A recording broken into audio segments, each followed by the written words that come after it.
오늘은 모세의 계속되는 변명이라는 제목으로 우리가 말씀을 한번 생각해 보겠습니다. 미국의 전쟁 중에 남북 전쟁이 있습니다. 그래서 미국의 남쪽과 북쪽이 나뉘어져서 남쪽은 목화 농장이 많다 보니까 노예 해방을 반대하고 북쪽은 노예 해방을 주장했습니다. 그러다 보니까 결국 나라가 나뉘어져서 이렇게 노예 문제로 인해서 그것이 아마 가장 큰 문제였겠죠. 다른 것도 아마 산재 있었겠지만 가장 큰 문제였던 이 노예 문제, 이것을 가지고 남과 북이 전쟁을 합니다. 그런데 전쟁을 결국은 북군이 이겼지만 실제로 전쟁에서는 남군이 굉장히 승리를 많이 했고 또 주도적으로 전쟁을 이끌어 갔습니다. 그런데 결정적인 전쟁 때 북군에게 패하면서 이렇게 전쟁에 지게 된 겁니다. 자, 그런데 이 북군이 참 공경에 처할 때가 참 많았습니다. 그래서 링컨 대통령이 그때 대통령이었잖아요. 그래서 참 어려움을 당하고 있을 때에 하루는 그 대통령의 모습을 지켜보던 보좌관들이 그 안타까움을 보면서 링컨 대통령을 위로하면서 이렇게 와서 얘기를 합니다. 대통령님, 너무 걱정하지 마십시오. 우리가 하나님께 우리 북군의 편이 되어서 이 전쟁을 꼭 이기게 해달라고 기도하겠습니다. 그러니까 하나님 앞에 우리가 대통령이 늘 기도했잖아요. 그러니까 보좌관들도 우리가 꼭 기도하겠습니다. 함께 기도해서 이 북군이 꼭 이길 수 있도록 하나님이 우리 편이 되어서 그죠? 꼭 이길 수 있도록 우리가 기도하겠습니다. 라고 이렇게 대통령을 위로합니다. 자, 우리 같으면 어떻게 할까요? 꼭 그렇게 해달라고 하겠죠. 그죠? 그런데 링컨 대통령은 오히려 말립니다. 왜냐하면 절대로 그렇게 기도해서는 안 됩니다. 어떻게 생각하십니까? 상상해 보세요. 하나님이 우리 편이 돼서 우리가 이길 수 있도록 기도해야 한다는데 그것을 절대 안 된다 라고 얘기하는 것을 보면 아마 생각이 대통령이 믿음 있는 사람이가, 그죠? 그렇게 늘 기도하면서 정작 기도한다니까 기도하지 말라 그런 것은 이게 뭐 잘못된 것 아닌가 라고 생각할 수도 있습니다. 그런데 대통령은 이렇게 얘기합니다. 만약에 당신들이 하나님께 기도하려거든 하나님께서 북군의 편에 서도록 기도하지 말라는 겁니다. 그러면서 이렇게 한마디 대합니다. 우리 북군이 하나님 편에 설 수 있도록 기도하십시오 라고 요청을 합니다. 하나님이 우리 편이 되라고 기도하는 게 아니라 우리가 하나님 편에 설 수 있도록 기도하라는 겁니다. 자, 이런 기도를 어떻게 생각하십니까? 어느 게 맞을까요? 따지고 보면 둘 다 맞잖아요. 그죠? 하나님이 우리 편이 되어달라고 기도하는 것, 우리가 하나님의 편이 되게 해달라고 기도하는 것, 둘 다 맞는 얘기입니다. 그런데 누가 더 성숙한 기도의 사람입니까? 누가 더 하나님께서 기뻐하실 만한 사람일까요? 아마 보좌관들보다는 링컨 대통령을 하나님 더 기뻐하시고 더 사랑하실 것 같아요. 왜냐? 우리가 하나님 편이 되겠습니다 라는 겁니다. 우리가 마음이 흩어지지 않고 우리의 북군, 그죠? 모든 이 북쪽에 속한 시민들, 군인들 모두가 다 하나님 편에 서겠습니다 라고 기도하는 것, 이 기도가 참 중요합니다. 자, 우리는 이렇게 기도를 하면서 또 이렇게 믿음의 삶을 살아갑니다. 정말 나는 하나님이 기뻐하시는 믿음의 삶을 내가 잘 살아가고 있는가 한번 생각해 보시기 바랍니다. 나는 하나님이 기뻐하시는 믿음의 삶을 살기 위해서 어떻게 합니까? 내가 하나님 편에 속하기를 원하고 있습니까? 하나님이 내 편에 속하기를 원하고 있습니까? 어떻습니까? 내가 하나님 편에 속하는 것, 하나님께서 나에게 속하는 것, 어느 게 더 아름다울까요? 어떻게 보면 하나님이 내 편에 속하게 기도하는 것은 인본주의적 신앙의 모습입니다. 기복적 신앙의 모습입니다. 그렇잖아요. 하나님의 무한하심이 유한한 사람 속에 들어올 수가 없는데, 그죠? 내가 원하는 대로, 그죠? 내가 마음대로, 내가 하고 싶은 대로 하는 것이 하나님이 내 편에 서도록 기도하는 겁니다.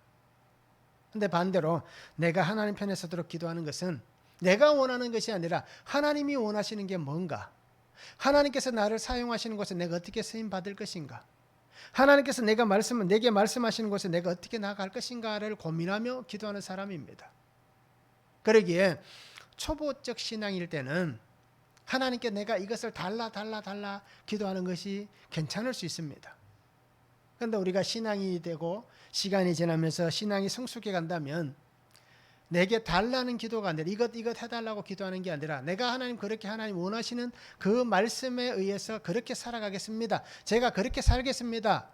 라고 기도하는 겁니다. 그리고 우리가 링컨이 정말 믿음 안에서 신앙이 얼마나 위대한 사람인가를 한번 보시기 바랍니다. 결국 하나님은 이 한 사람의 이 하나님을 향하여서 있는 이 믿음, 마음, 이 하나를 보시고 그 전쟁에서 여러 차례 공경을 당하고 열세에 있었지만 그래도 하나님께서 그 기도에 응답하셔서 북군이 이기게 만드시는 그 은혜를 주셨다라고 생각을 합니다. 그리고 우리 성도님들도 정말 하나님 앞에 내가 기쁨으로 드려야 될 것이 뭔가, 하나님 나를 통해서 기뻐하시는 것이 무엇인가를 잘 기억하시면서 우리가 믿음 안에 살았으면 좋겠습니다. 오늘 말씀을 한번 보시기 바랍니다. 모세는 하나님께 이렇게 얘기합니다. 말을 잘못합니다. 나는 말을 잘못합니다. 라고 얘기를 하고 있습니다. 그런 모세를 향해서 하나님 뭐라고 얘기합니까? 내 입과 함께 있어서 내가 할 말을 가르쳐 주겠다라고 말씀합니다. 그런 하나님에게 모세가 또 뭐라고 얘기합니까? 하나님 보낼 만한 자를 보내십시오. 라고 그렇게 얘기합니다. 그때에 하나님께서 진노하셨다라고 얘기합니다. 그러면서 이 하나님께서 뭐라고 얘기합니까? 너 형 아론이 있지 않느냐? 말 잘하는 아론이 있지 않느냐? 라고 얘기하면서 아론을 대언자로 명령합니다. 그리고는 너희의 행할 일을 내가 가르쳐 주겠다 라고 그렇게 말씀하시고 있습니다. 자, 모세의 계속되는 변명, 첫 번째는 변명이 어떤 변명입니까? 나는 말을 잘 못한다 라고 변명을 합니다. 10절입니다. 모세가 여호와께 아뢰되 오 주여 나는 본래 말을 잘하지 못하는 자니이다. 주께서 주의 종에게 명령하신 후에도 역시 그러하니 나는 입이 뻣뻣하고 혀가 둔한 자니이다 라고 얘기를 합니다. 하나님은 오늘 4장에서 보면 모세에게 정말 놀라운 이적 두 가지를 보여줍니다. 그게 어떤 이적입니까? 지팡이가 뱀이 되고 뱀이 지팡이가 된 이적을 보여주고요. 또 멀쩡한 손이 가슴에 넣었다가 꺼내니까 나병이 생기고 나병이 생겼던 손을 다시 가슴에 넣었다 빼니까 멀쩡한 손이 됩니다. 그러면서 또 어떤 얘기를 합니까? 혹시라도 이 두 가지 이적을 통해서도 믿지 않으면 그죠? 나일강에 가서 물을 떠다가 그 물을 쏟으라. 그러면 그 물이 뭐가 된다고 얘기합니까? 피가 될 것이다 라고 얘기를 하고 있습니다. 자, 이렇듯 하나님은 모세에게 사명자로 내가 너를 이렇게 보내기를 원한다 라고 말씀하시면서 놀라운 이적도 보여주셨습니다. 그래서 하나님의 분명하신 뜻을 그죠? 정확하게 내가 너를 보내겠다 라고 하시는 뜻을 전합니다. 자, 하나님의 자신을 향한 말씀과 뜻을 모세가 알았습니다. 그러니까 모세가 뭐라고 얘기합니까? 하나님, 저는 원래부터 말을 잘 못하는 사람입니다. 라고 얘기를 합니다. 자, 이 고백이 어떻습니까? 나는 말을 잘 하지 못합니다. 라는 이 고백이 정말 모세가 정말 말을 잘 못해서 하는 하나님 앞에 그 사람의 진실된 고백일까요? 아니면 할 수 있음에도 하지 않겠다는 얘기일까요? 어떻게 생각하십니까? 실제로 이것을 해석하는 학자들의 여러 가지 견해가 있습니다. 정말 아마 모세가 말을 조금 더듬거나 이제 우리가 어릴 때나 보면 말을 더듬는 친구들 있잖아요. 그렇듯 아마 모세가 그렇지 않나라고 이렇게 하는 해석을 하는 학자들도 있습니다. 그런데 대부분의 학자는 그것은 아니다라고 얘기를 합니다. 그러면서 정말 모세가 메투엘리라든지 델리치라는 이런 학자들을 보면 이렇게 얘기합니다. 뛰어난 웅변수를 가지지 못했다. 그러니까 우리가 뭡니까? 웅변가들 같이 달가들 같이 앞에 서서 정말 웅변하시는 거 한 번씩 본 적 있잖아요. 요즘은 잘 없지만 예전에는 웅변학원도 참 많았잖아요. 그래서 그렇게 정말 잘하는 웅변수를 가지고 있지는 못할 것이다 라고 해석을 하면서 어떻게 해석하냐면 아마 자신의 어떤 겸손함을 표현한 것이 아니라 자신에게 맡겨질 그 사명, 이 사명을 회피하려고 하는 인간적 변명이다 라고 해석을 합니다. 그러니까 모세가 하나님 나는 말을 잘하지 못하 원래부터 말을 잘하지 못합니다 라고 얘기한 것은 변명에 불과하다는 겁니다. 그냥 하나님이 주시는 그 사명을 나 하기 싫으니까 가기 싫으니까 나는 이렇습니다 라고 거짓되게 그가 하나님 앞에 아뢰고 있다는 겁니다. 자, 그것을 우리가 어떻게 볼 수 있냐면 사도행전 7장 22절을 보면 모세가 애굽 사람의 모든 지혜를 배워 그의 말과 하는 일이 능하더라 라고 얘기합니다. 자, 스데반이 백성 앞에서 설교하면서 이렇게 모세에 대해서 얘기한 겁니다. 그죠? 애굽의 모든 지혜를 배웠다라고 얘기합니다. 그래서 그의 말과 하는 일이 능하였다라고 얘기를 하고 있습니다. 그러니까 뭐 메투엘리라든지 델리치라든지 여러 신학자들이 얘기하는 것 같이 어떻습니까? 자신의 사명을 회피하려고 하는 인간적인 변명에 불과하다라는 것이 바른 해석이다라고 볼 수가 있는 것입니다. 자, 그러면 모세는 왜 이렇게 나는 말을 못합니다 라고 하는 변명을 늘어놓는 사람이 되었을까요? 자, 모세가 살아온 시간은 40년 두 번 나뉘어집니다. 지금까지는 80년의 시간 동안 40년은 애굽의 왕자로서 살았던 40년, 그리고 나머지 40년은 이 광야 미디안에서 양치며 목동으로 사는, 그죠? 장인의 집에 대릴 사이로 살아가고 있는 그 40년의 삶입니다. 자, 그래서 애굽의 40년의 시간 동안에는 그가 어떻게 하였습니까? 자기는 난 모든 것을 당연히 할 수 있다라고 여겼을 거예요. 그것이 애굽에서 40년 동안 살아왔던 이 모세의 모습입니다. 그렇죠? 왕자로서 살아가면서 이 스데반이 얘기했던 같이 말과 하는 일이 능한, 그렇죠? 모든 것을 잘할 수 있는 그러한 삶을 분명히 살았습니다.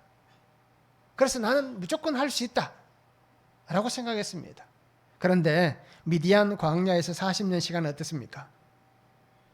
나는 할 수 있는 게 하나도 없네라고 하는 것을 깨닫게 된 시간이다라고 볼 수 있는 겁니다. 자, 자존감이 높은, 그죠? 세상의 가장 높은 곳에 왕자로 있었습니다.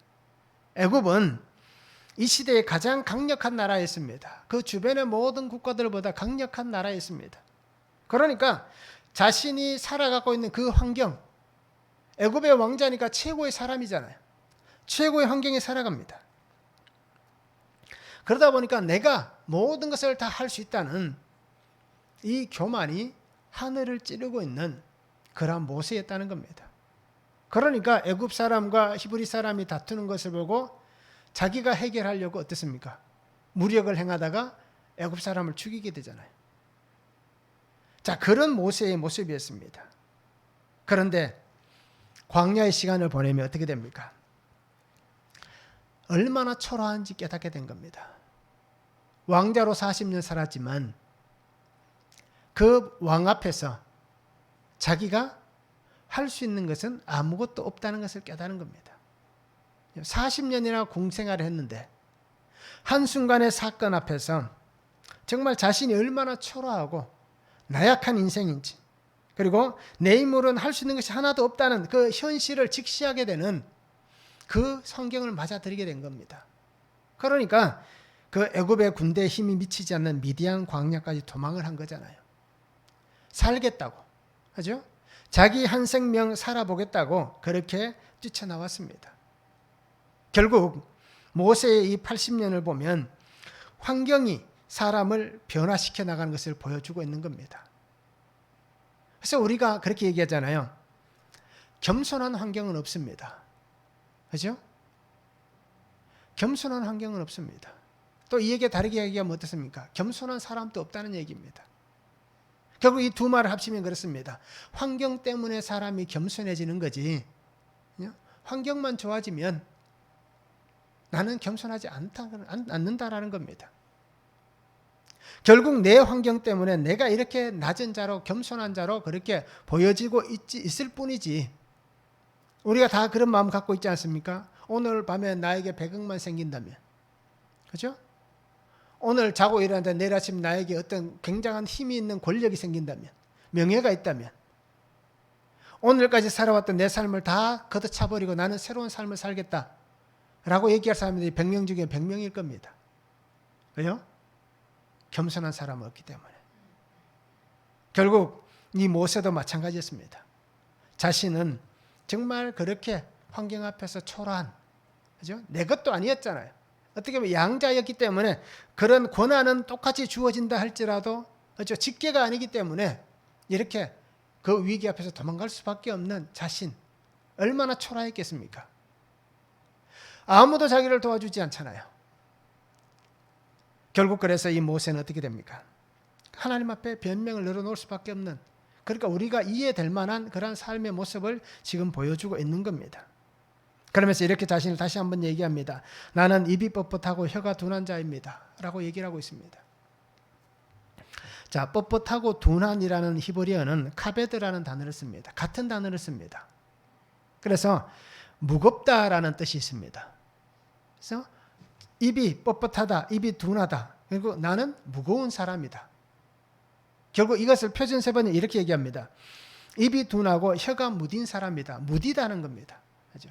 반응을 잘하는 사람이 아니라 무디어서 할 말도 못하는, 그죠? 민감하게 반응하지 못하는 그러한 사람이다 라고 그렇게 표준 세번역에서는 얘기를 하고 있는 겁니다. 자, 하나님께서 이적을 보이시면서 사명을 주셨음에도 불구하고 그 은혜와 부르심 앞에 감사해야 되는데 어떻습니까? 감사는 하겠지요. 하나님 나를 부르시고 나를 만나 주셨으면 감사는 하겠지요. 그런데 실상은 어떻습니까? 나는 이 일을 감당할 수 없습니다. 하나님 부르시고 택하신 건 정말 좋고 감사한 일입니다. 그런데 나는 할 수 없습니다 라고 얘기하는 모습입니다. 또 오늘 저와 우리 성도님들의 모습일 겁니다. 은혜 받고 교회에 오고 예배하는 것은 참 좋고 행복한데 하나님께서 혹시라도 내게 무언가를 맡기실까 봐 전전긍긍하고 있는, 저 말씀을 늘 묵상하면서 말씀을 읽다 보면 은혜를 받아서 내가 하나님 맡기신 일을 해야 되지 않을까? 또 요즘 또 어떻습니까? 기도하다 보면 하나님 내게 은혜 주셔서 내가 무언가 해야 되지 않을까라는 그 두려움 때문에 말씀도 가까이 하지 않고 기도도 가까이 하지 않는 교회 다니는 사람들이 참 많이 있다라고 얘기를 듣습니다. 은혜 받으면 안 되기 때문에. 그죠? 그래서 하나님 내게 맡겨주신 사명을 깨닫고 내가 그 일을 하면 안 되기 때문에. 왜요? 지금 내가 살아가는 삶이 너무 좋고 행복하고 만족하기 때문에.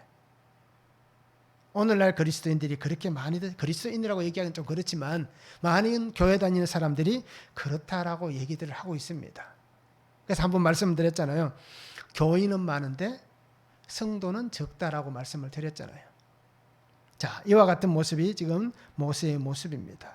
그래서 할 수 없다라는 이 변명만 내려놓고 있는 겁니다. 말씀을 한번 적용해 보시기 바랍니다. 하나님께서 나에게 사명을 주실 때 나는 기쁘게 그 사명에 순종했습니까? 어떻습니까? 내게 어떤 하나님 맡겨주신 일들이 많았잖아요. 사소한 것부터 좀 중요한 것, 뭐 이렇게 표현하기가 좀 그렇지만 하나님 앞에서는 사소한 것, 중요한 것 차이가 없습니다. 다 똑같은 겁니다. 그런데 우리 생각이 그렇잖아요. 그죠? 사소한 것, 중요한 것, 교회 일을 하다 보니까 그렇게 우리가 늘 평가를 짓습니다. 자, 이렇다 하나님 내게 사명을 주셨습니다. 그런데 나는 기쁘게 그 사명에 순종했는가라는 겁니다.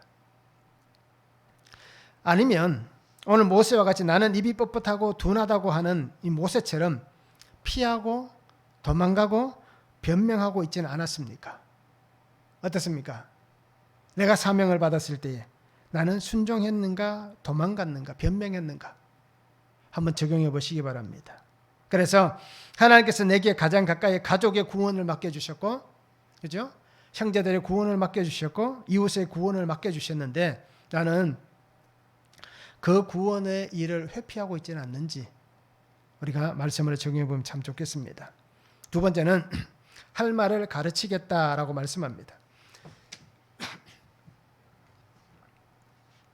11절과 12절입니다. 여호와께서 그에게 이르시되 누가 사람의 입을 지었느냐?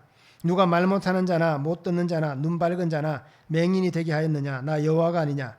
이제 가라, 내가 내 입과 함께 있어서 할 말을 가르치리라 라고 말씀합니다.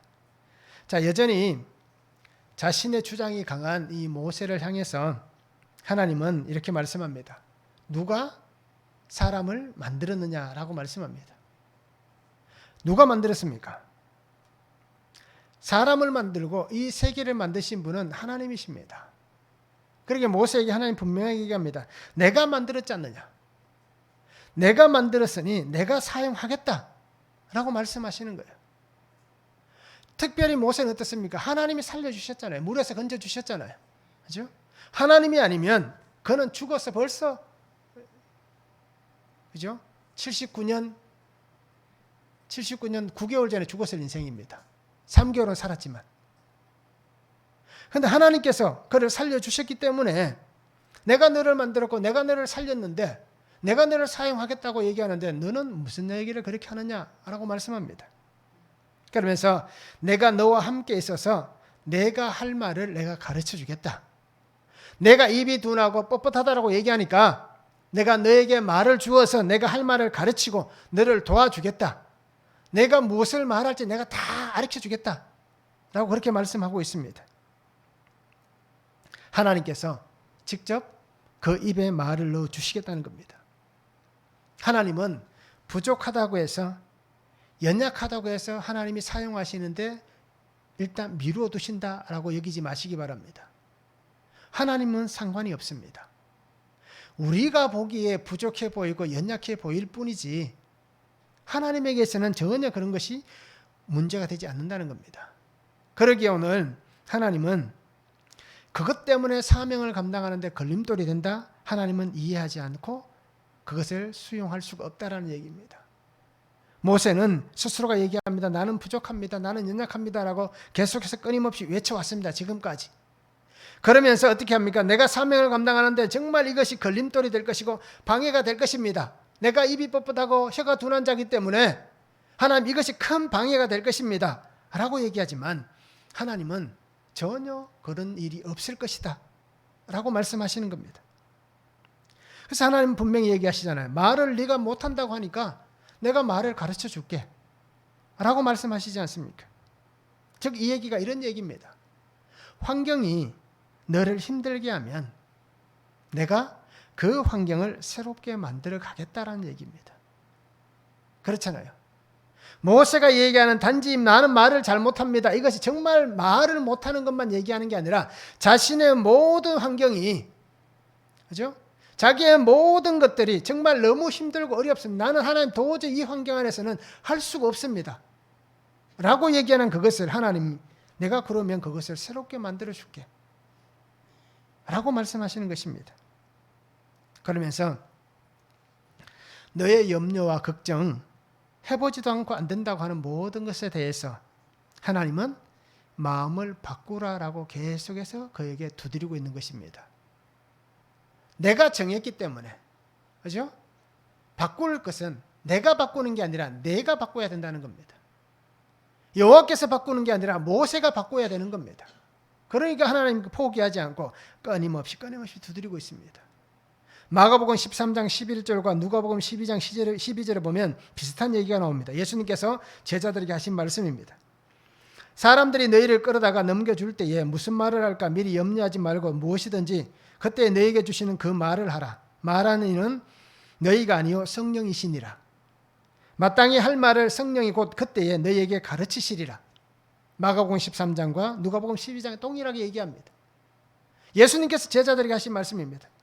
너희가 무엇을 말할까 걱정하고 염려하지 말라는 얘기입니다. 왜요? 하나님께서 너희가 무엇을 말할지 다 가르쳐주고 알게 하신다는 겁니다.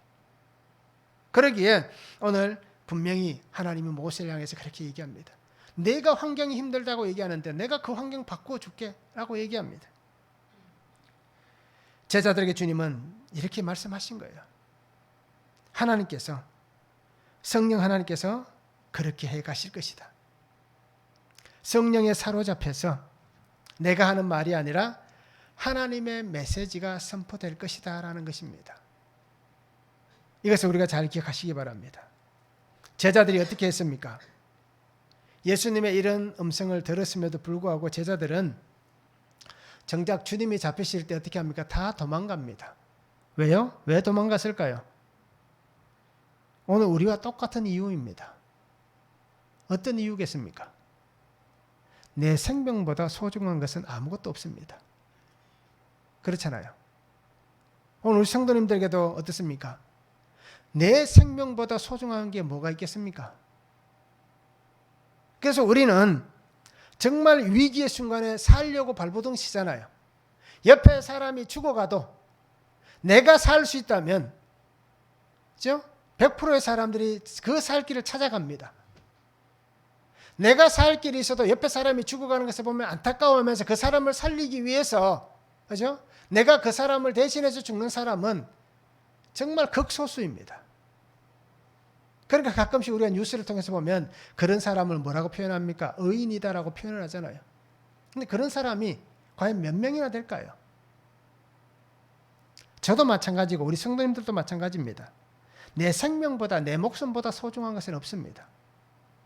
그러니까 우리에게도 신앙적 위기가 온다든지 삶의 위기가 온다면 어떻게 됩니까? 내가 살기 원한다면 다 도망가는 겁니다. 제자들도 그렇게 했습니다. 내 목숨보다 소중한 게 없기 때문에. 심지어는 어떻게 합니까? 배 호디부를 뒤집어쓰고 가는 따라오는 사람을, 그죠? 군사들이 붙잡고, 그죠? 너도 예수와 같이 있었지 않느냐? 예수의 사람이지 않느냐라고 얘기할 때 어떻게 합니까? 그 청년이 배 호디부를 벗어 던져두고 알몸으로, 그죠? 도망갔다라고 얘기합니다. 그런데 이런 제자들이 어떻게 됩니까? 성령의 임재, 하나님의 임재하시는 그 은혜 안에 거하니까, 주의 영이 그들에게 임하니까 어떻게 됩니까? 살기 위해서 도망갔던 제자들이 두려움 없이 생명을 걸고 사명의 길을 가는 그 삶을 우리에게 보여주었잖아요. 자기 생명보다 더 소중한 주님을 위해서 그들은 기꺼이 죽음의 자리로 나아간 겁니다. 자, 이렇듯 하나님은 오늘 모세에게 이것을 말씀하시는 분입니다. 하나님께서 임하시기에, 하나님께서 일하시기에 오늘 너의 주어진 자리에 하나님의 말씀대로 순종하여서 그곳에 있기만 하면 된다라고 그렇게 말씀해 주시고 있는 겁니다. 내가 할 말을 가르쳐 주겠다. 이 얘기는 너는 그냥 그곳에 있기만 하면 된다 라는 것을 오늘 말씀해 주시는 것입니다. 오늘 우리도 한번 잘 돌아보시기 바랍니다. 정말 나의 삶에서 하나님께서 가르쳐 주시는 게 뭐가 있습니까? 내게 무엇을 말씀해 줍니까?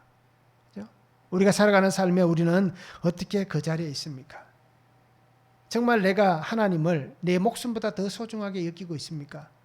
아니면 여전히 아직도 하나님을 믿고 하나님을 신뢰하고 하나님을 찬양하면서도 아직도 내 목숨이 하나님보다 더 소중합니까? 우리가 주님 앞에 어떻게 살아가야 될지를 한번 보시기 바랍니다. 한번 적용해 보시기 바랍니다. 나를 사명자로 보내시는 하나님, 나에게 하나님의 말씀을 주셔서 그 말씀을 전하신다는 것이 믿어지십니까? 어떻습니까? 나를 사명자로 하나님이 보내시고 있습니다. 세웠습니다. 그런 나에게 하나님께서 오늘 나에게 말씀을 주셔서 그 하나님의 말씀을 전하신 그 하나님이 정말 오늘 믿어지는지, 나를 그렇게 사명자로 사용하고 계신 하나님이 믿어지는지 우리가 말씀을 통해서 한번 적용해 보기를 원합니다. 나는 가정이나 일터나 교회 모든 환경이 나에게 주신 사명의 자리 이미 인정되십니까? 그 사명이 인정되면 그 자리에서 내가 해야 될 사명의 역할은 무엇입니까? 한번 적용해 보시기 바랍니다. 우리 가정이나 일터, 직장, 사업장, 환경, 그죠? 교회 어느 곳에서든지 정말 하나님이 나를 사명자로 세우신 것이 인정되고 그 인정된다면 그 속에서 내가 맡은 사명의 역할은 무엇인지, 내가 어떤 사명을 하나님 은혜 안에서 감당해 나가야 하는지 그것을 우리가 한번 적용해 보면 참 좋겠습니다. 세 번째는 변명하는 모세를 하나님은 진노도 하시고 설득도 하십니다. 13절에서 17절입니다.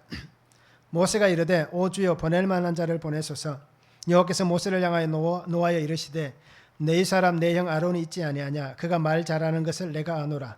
그가 너를 만나러 나오나니 그가 너를 볼 때에 그의 마음에 기쁨이 있을 것이라. 너는 그에게 말하고 그의 입에 할 말을 주라. 내가 내 입과 그의 입에 함께 있어서 너희들이 행할 일을 가르치리라. 그가 너를 대신하여 백성에게 말할 것이니 그는 내 입을 대신할 것이요 너는 그에게 하나님같이 되리라. 너는 이 지팡이를 손에 잡고 이것으로 이적을 행할지니라 말씀합니다. 자, 이 정도 되면 어떻게 대답을 내놔야 되겠습니까? 어떤 것이 정답입니까? 하나님, 제가 하겠습니다.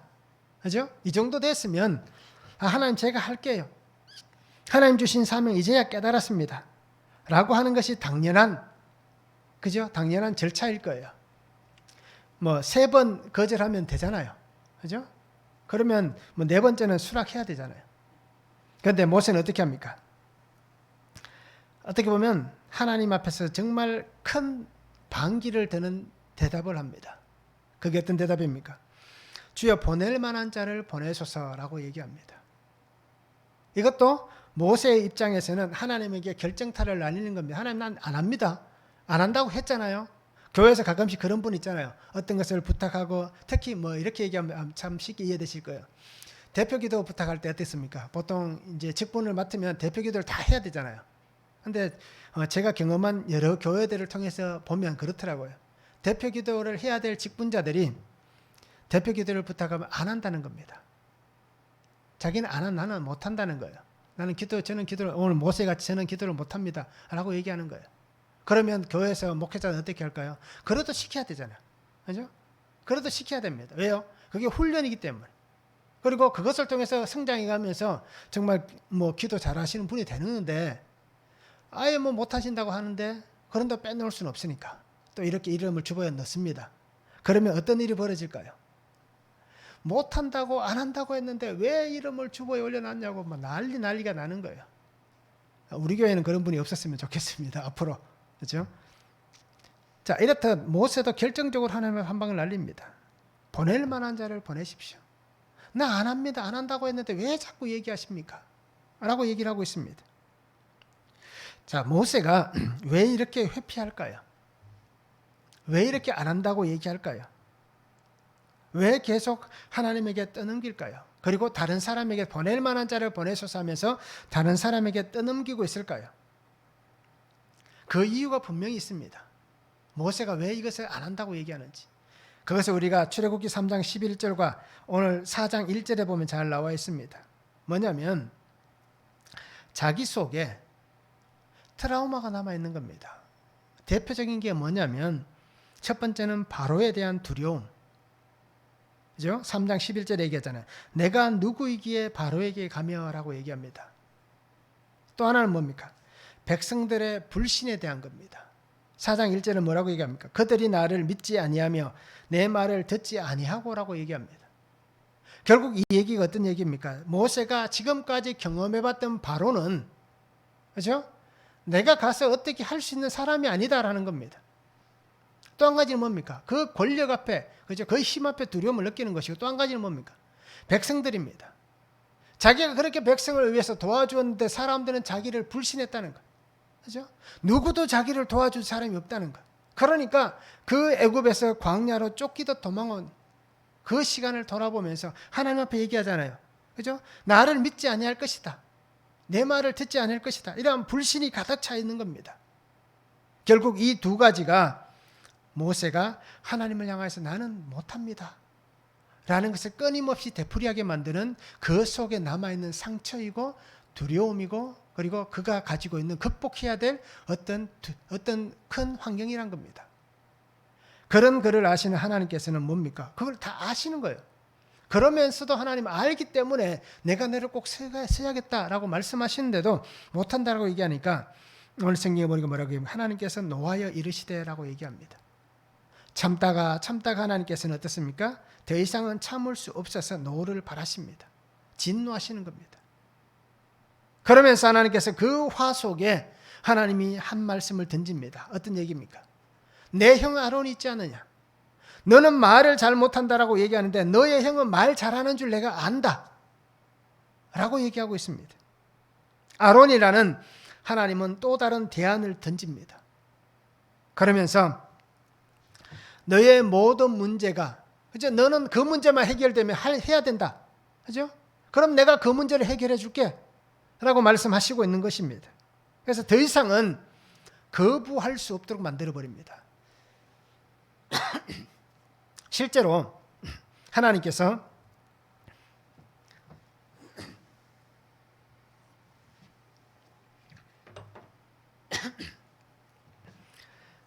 그렇게 말씀한 이후에 모세가 하나님 안 됩니다라고 얘기한 장면은 없습니다. 그렇잖아요. 그러고 나서 어떻게 됩니까? 하나님 제가 가겠습니다라고 얘기합니다. 그래서 미디안에서 짐을 꾸려서 애굽으로 돌아갑니다. 하나님께서는 분명히 말씀하시는 거예요. 이 두려움과 불신에 대한 답을 하나님 주셨습니다. 하나님께서 그 제안을 새롭게 하여 주셨지만, 그죠? 그것은 어떻게 보면 이 모세 안에 있는 두려움과 불신에 대한 답은 아니었습니다. 그런데 그 답을 분명히 하나님 주십니다. 어떤 답입니까? 하나님의 지팡이, 그죠? 20절에 나와 있습니다. 모세가 하나님의 지팡이를 손에 잡았더라 라고 말씀하는 거예요. 그래서 하나님은 이적을 보여주셨던 이 하나님의 지팡이를 통해서 하나님의 능력으로 그에게 사명을 감당하라라고 보여주시고 있는 겁니다. 그래서 애굽으로 돌아가는 이 모세의 손에 잡힌 것, 그것이 바로 하나님의 지팡이입니다.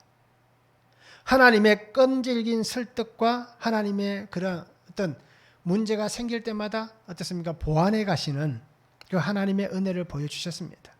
하나님은 부족한 것, 연약한 것, 그것을 늘 곁에서 도와주십니다. 나 혼자 할 수 있는 것은 아무것도 없습니다.